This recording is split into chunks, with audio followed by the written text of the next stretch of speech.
The Athene Real Talk Podcast explores controversial ideas to stimulate debate and active thinking. These ideas do not always reflect Athene's personal views. Welcome to the Athene Real Talk Podcast. He has been called the best gamer in the world, hands down. World-famous gamer and philanthropist Athene. Gaming for Good, it's called, has raised more than $20 million. Using his notoriety to raise money for charity. On activism, science, culture, and self-development. Proud to have him in the studio today. I would not want to take you on in a video game. Bridon says, I'm still trying to figure out what exactly clicking is. Loving logic. How? I love things that aren't logical, like spirituality and religion. They drive me. They don't drive you because they aren't logical. They drive you because you've connected them to your reward center. They help you feel comfortable, and that's it. The moment logic is connected to your reward center, that is what's gonna make you feel, fulfilled. A lot of people don't realize that the reason why a certain action or a certain event makes them feel good is because it's connected to the reward center. And that's it. In a way, you guys have the illusion and the idea that you actually, make this something you enjoy because of whatever reason, but it's the other way around. It's just connected through social conditioning, and it's changeable. You can change it. And if you change it to logic, you're just much more able to evolve.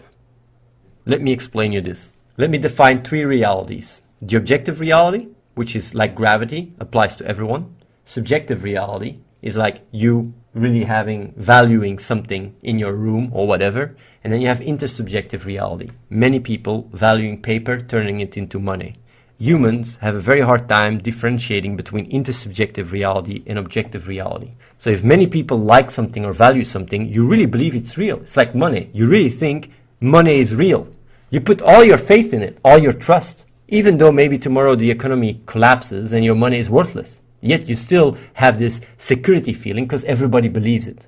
Same with going to university, finding a job, getting a job, getting paid. Everybody assumes that's going to happen. Even though even the bigger people in the world like Bill Gates and Elon Musk and such says computers will take over your jobs. So you're probably following an education that by the time you're done educating, that it will be so hard to find a job, you won't even be able to use it. Yet still, it's part of the intersubjective reality. And as a result, you assume that it's real.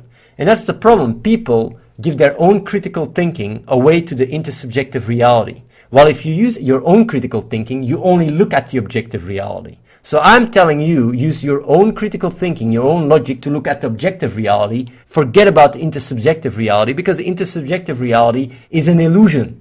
That's what I'm telling you. Think for yourself. And it's so hard for people to wrap their head around this. And they go their entire life following a certain path because people told him that that's the right path. And then they suddenly figure out, but wait a minute, this is bullshit. Like 600 years ago or 1,000 years ago when there was crusades to Jerusalem to free it from the Muslims or whatever. These people that went and died on the field, they really thought they were fighting for a real cause. Imagine now you say I want to go and free Jerusalem. I want to go to crusade. People would laugh at you. Culture changes. Intersubjective reality changes. The objective one stays though. And the moment you realize that, you go wait, all my presumptions, all the way I approach reality is just prefabricated. It's just culture. I'm not thinking. That's when you start seeing through the matrix and start thinking for yourself. And I'm telling you, the tools to do that is logic. And if your ability to even see that fact is too far away, it says more about how much the intersubjective reality has swallowed you, has swallowed your critical thinking. So don't listen to me. You don't have to listen to me. You don't have to listen to a word that I say. But listen to the objective reality. And that's one that you can follow and you can look into. And that applies to everybody in the chat that is skeptical. It's good. Be skeptical, but use the objective reality to be skeptical, not the intersubjective. It's not because everybody starts yelling cult that therefore it is a cult. Galileo said the earth was round. I think he even died for it. Everybody was saying he was a heretic. He was right. That's why he's in the books right now. That's why you learn about him. He was looking at the objective reality, even though the entire intersubjective reality was yelling, it is flat. Now think for yourself, man. That's what I gotta tell you, and I gotta tell your friend. So yeah, you gotta think for yourself. Be critical. Embrace logic. It is what you are. It is what you are made of. It's literally logic, becoming self-aware of logic. And you know the funny thing? We are already doing it as a society. The scientific revolution is exactly what has brought about all our progress because of our understanding of logic. And you might say, like, what do you mean with logic? Can you define? Logic is the consistent patterns that bring about our reality. And by understanding these consistent patterns, we can predict, we can build, and we can also assume. Of course, you're never sure. You can never be sure, but damn sure you can be likely sure that it's probably like this. That's why your computer works. That's why if you leave this in your room and you go take a piss and you come back, you assume it's still on the table. You build your world all the time on the objective reality, but the intersubjective reality can really like put you on a different path. But think for yourself. So it's the 4 steps. Step 1. Not understanding the consistent patterns that bring about reality has very serious consequences, such as mass disease, famine, and more so death. We tend to forget the atrocious circumstances humans used to live in and can be easily left with a very diluted view on our life situation. When we look back at our most memorable memories, we visualize how we hold our son or daughter for the very first time, or how we fell in love. But if it was not for our understanding and logic, the consistent patterns that bring about reality, these memories would be tainted with death and misery instead. We aren't used to value the true reason why our current life is possible. If we think about technology, we can easily argue how it has brought about a lot of suffering, but when we do so, we forget about the dire facts. Smallpox is responsible for the death of more than 300 million people and was eradicated in 1980. Famine is being eliminated as well. In 2014, 850 million people suffered from malnutrition, the lowest figure on record. Meanwhile, 2.1 billion people were overweight. In 1918, the Spanish flu killed up to 100 million in a year, compared to around 60 million who died in World War II. But in 2014, the Ebola outbreak, the most severe public health emergency in modern times, according to the World Health Organization, was stopped at 11,000 deaths. In the 20th century, human violence accounted for 5% of all deaths. In the 21st century, it's 1%. In 2012, 56 million people died, but war cost only 120,000 of those deaths. Our love for anything we hold dear is only made possible through our understandings, and valuing logic rather than seeing it as something cold or neutral is the essence of step 1. When we look at all the beauty around us, we don't tend to see the patterns that bring it about. From mountains to flowers, or from galaxies to cells, everything around us has been brought about by it, including our own existence. Logic is everywhere, and our understanding of ourselves is merely these same patterns that have come to understand themselves. That's step 1. Step 2. The following historic event is to blame for all the misery human mankind has done to one another, as well for all the good that has come from it. It is the neuroscience of how, on a fundamental level, we can connect any concept to what gives us safety. And by doing so, the actions and rationalizations that flow out of that will automatically reward us.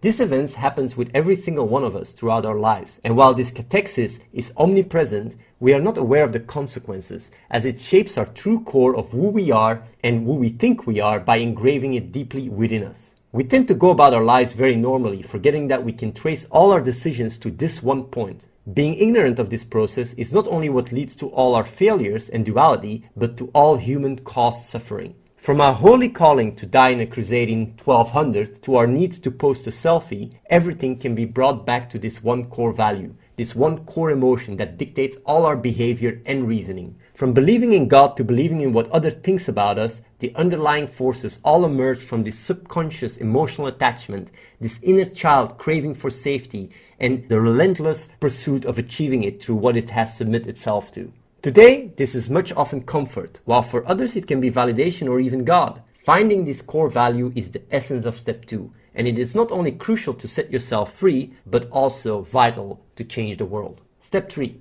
When you understand the implications of what has previously been stated, the idea of still having to work on your current core value can sound outrageous. But the extent to which we want to admit how self-centered we are is buried very deeply within us. The entire world could burn, and actually is burning, and even if redemption is right in front of us, our inner child couldn't care less as long as it feels safe. The twist to this story, though, is that even when we seem to feel good with what we value most deeply, we merely set ourselves up to suffer more. This varies from experiencing constant duality and a need for distraction to how deep down we feel worthless and have a constant need to impress others. On a fundamental level, our will submits itself to a concept that goes against the essence of what we are. You see, someone that would go and die for a lost cause might seem deluded, but the idea that we consciously choose for the life we live is not any different. Understanding the patterns that rule our lives and how we define our ability to thrive as the human species is the real foundation of all our guilty pleasures. Not our illusions, not our entitlements, but rather the cold facts. This reality is one that we tend to lose track of way too easily and much against our own good. And this is where the following process is paramount. To have the decency and honesty to admit this to ourselves and towards our biased inner child for our own sake and for the sake of humanity. Because there is not enough pain or suffering in the world that can truly convince you, except for the realization that this same path is the one that is responsible for all your suffering. When we come to this realization, and this is more emotional than anything else, and you know that your love and trust for logic will provide a better paradigm and more safety than your current core value, you submit yourself to the real equation of what you are rather than the flawed paradigm that has been the root of your duality, and go through an instant transformation. Step 4. Clarity and a constant state of flow will now dominate your awareness. As much as previously your actions were subconsciously dictated by your core value, it will now be dictated by logic. Discipline and motivation are no longer required as you have an urge to do what makes most sense rather than hold on to the emotional attachment that inhibited you. This paradigm shift does not go without difficulty, depending on how much trust you already have in logic. This is why step 1 is so essential. Understanding your own emotions and finding logical answers to them is crucial, and that is why we set up a wiki page with neuroscience, evolutionary biology, and other questions that might bring about anxiety or fear, such as how our entire reality emerged from patterns or how logic does not need a creator. Curiosity and understanding everything logically will come natural as your confidence grows while strengthening your faith in logic. A confidence that exceeds everything you have ever experienced as it builds on the same patterns of what you are and what brought about reality. The results for oneself are unfathomable, and when scaled up, the consequences for society are unimaginable. We often wonder why the world has all this suffering, but by understanding the patterns that govern our reality, we have already come a long way. But it is only until now that we understand ourselves enough emotionally that we have the tools to overcome our own flaws and cause a ripple effect that will change the world for good. We do not have an excuse anymore. Be the change and spread this revolution. Oil of Pain says, what is the rationale for believing that it is illogical to pursue hedonistic pleasures? Hedonistic pleasures? You're not pursuing hedonistic pleasures, by the way. You, on a fundamental level, your inner child has connected its safety with a certain value, comfort, for example, or fitting in. And then as a result, when you get validation or you do something comfortable, you feel good. Feeling good is not a goal. Feeling good is a side effect of doing what gives you safety. That's how we've been wired. So why would you do that and connect that to actually comfort or fitting in, which in itself will go against your fulfillment, than if you replace it with logic and then as a result you will feel good by doing logical stuff. That's the thing. That's the entire point. Imagine if everything that you do to experience these hedonic pleasures, you get that by doing logic instead. Imagine that every logical action gives you pleasure, because that's what it is. That's what I'm talking about. This is better for you. If logic is your core value, everything logical will give you pleasure. And that's much better than your other bullshit. But there you go. That is, you got to understand it. You connect logic to your reward center by making it what you on a fundamental level value the most. And then all these hedonic pleasures is just translated into doing logical stuff instead, which does not go against you. You could say like smoking gives me pleasure right now. Why wouldn't I do it? When logic can give you this pleasure, then you don't even want cigarettes anymore. That's why when people click, they just throw away their cigarettes. They don't want it anymore. I say it always, and I say it also, like people that say, like, for example, hi Athene, hi chat, and all these fucking emoticons, like you gotta really wonder, why do you type it in the chat? Like, it's a very important thing. When you type these things, why do you want to type it? Is it because you feel lonely? Why do you feel lonely?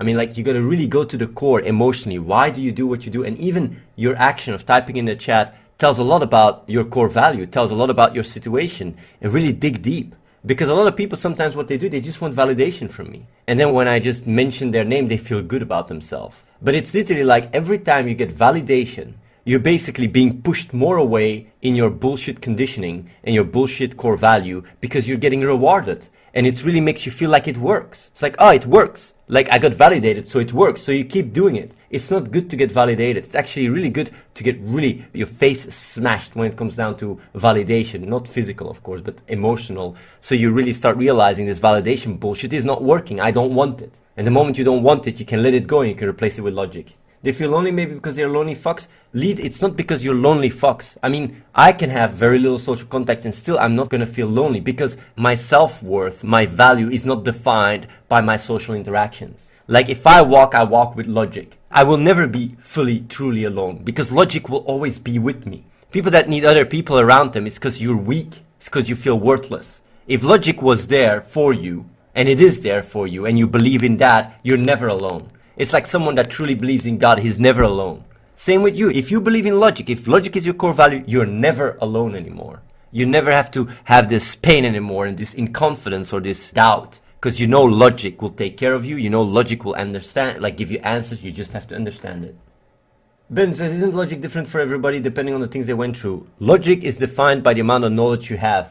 But logic also gets improved and shaped by it. That's the beauty of logic. The more understanding you have, the stronger your logic becomes. So you cannot define logic universally. But what you can do is you can define logic using rules based on reality and then adopt and improve these rules as you get more knowledge. It's like you have Euclidean geometry and you have non-Euclidean geometry. Both are based on certain axiomas and thoughts and ideas. And based on our experience with reality, we improve it. Like we didn't know that space used to be bendable. We thought light was a straight line. We only figured out because of Einstein that that's not the case. So then you start using different math. And our understanding and the way we look at things logically becomes more accurate. It might be incomplete, but it gets improved. And that's the beauty of it. That's why if for any reason you're actually afraid that logic is going to turn you into some kind of fanatic, if there is anything that is better than logic, then it's logical to adopt that instead. And that's the beauty of logic. Logic gives you literally the tools to overcome anything, even if it's in itself flawed. Because once it's in itself flawed, you will tell yourself, yeah, it's logical to let it go.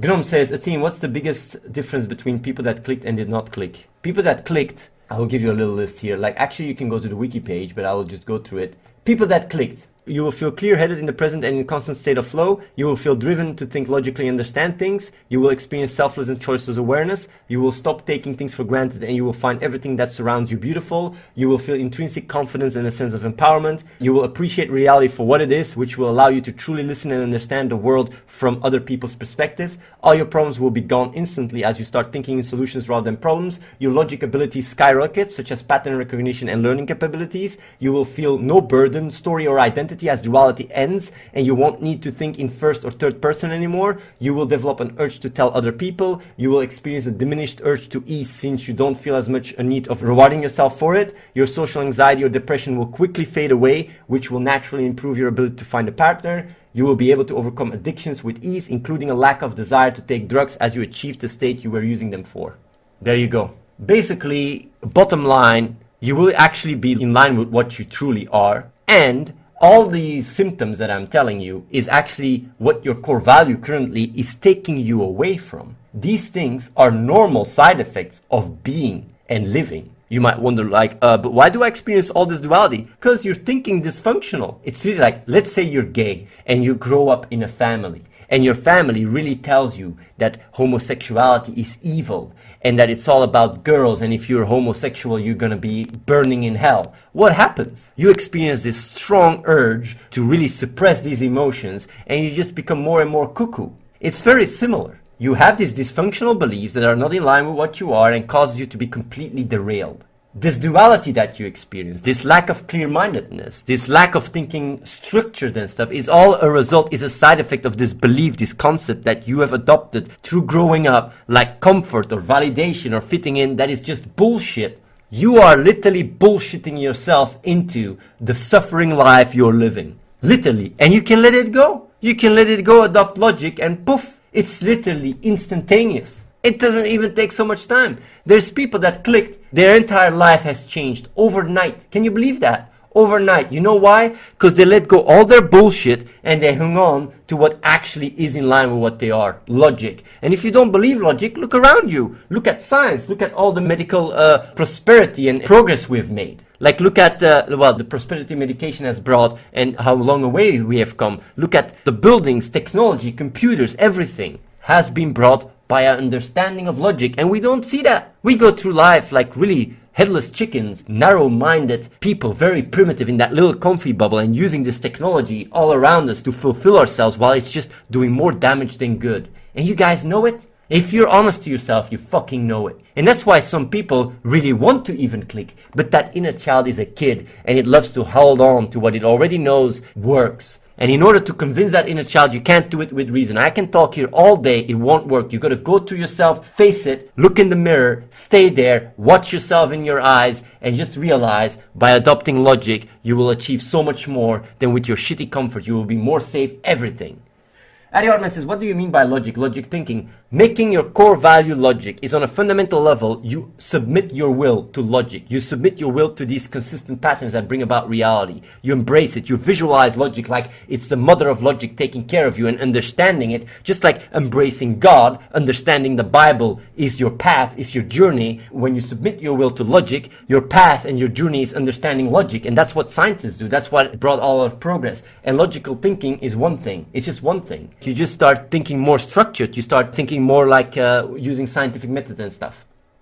Do you believe anyone that clicks would want to join you in your cause rather than focus on other things? Or if people that click, I would say 99% of people that click would come over here. Because once you click, the first thing you do is you realign all your beliefs. You think really logically and structurally. Once that's all done, the first thing you want to do that is most logical is clone yourself, right? It's copying yourself. Because the moment you have one other person like you, you have twice the impact. What does that mean? That means like spreading it, right? So how do you spread it? What's the best way of spreading it? It's finding like-minded people to organize yourself. Therefore, we are providing all this. It's a no-brainer to come over here. Unless there is real reasons you can't do it. Society says, what if a whole lot of people clicked, but some of the clickers had better cognitive abilities than other clickers, and the difference caused dissonance and disagreements on logic between people? No, because it's always about knowledge. I can always explain my argument to people. We have here certain times where I think something and someone thinks something different, and I just explain it, and then like they go like either, ah, yeah, that's good, or I go, ah, yeah, that's good. So that's the beauty of logic. You can always put yourself on the same page. I think, how does the society and the mind state of people play a role in the perception of logic? A person in Africa might have another perception of logic than someone from Europe. Then, again, a person who has logic as his core value might commit a murder if it's logically helping them survive or maybe improve them, their point of view, considering the external factors they are forced to deal with. Okay, Bertold, let me answer your question. First of all, your understanding of logic is depending on the amount of knowledge you have. The more knowledge you have, the more complete your understanding is of logic. Same with like the gravity law of Newton was maybe incomplete, but still managed to describe a lot of stuff that is even useful today. So logic gets better and better and better as you get more and more knowledge. And you need to understand that this uncertainty is something you can't do anything about it, so it's logical to be a bit uncertain. In that regards, when you put the uncertainty as part of the premise when you want to come to a conclusion, what you then do is like, okay, if my actions would harm someone, I need to be damn sure that this is quite accurate, else I'm going against what is logical because I know there is actually a gray area where I might be wrong. So having I might be wrong as part of the equation is a logical thing to do. Therefore, you won't be fanatic. It's almost impossible. Well, it's almost impossible unless you have the wrong information. It's almost impossible to be fanatic and logical because you know when you're logical that there is a gray area where you might be flawed. So, to give you an answer to your question, if someone in Africa has logic and someone in Europe has logic, they might come to different actions, but when they talk to each other, and with the internet and with this globalization of the entire planet, that is what's going to happen. We're all going to start tuning ourselves into each other because knowledge is accessible to anyone. Then as a result, what you get is more and more similar actions. There you go. Although this question that you ask doesn't even answer the real question that you were asking, and is the fact that you're actually trying to deflect logic as a core value. Because what's your core value right now? Watching a stream? Comfort? That ain't better than logic. So this question is completely irrelevant, just so you know. Subscribe to youtube.com/AtheneWins. Watch the live stream at twitch.tv/AtheneLive and follow the real Athene on Snapchat.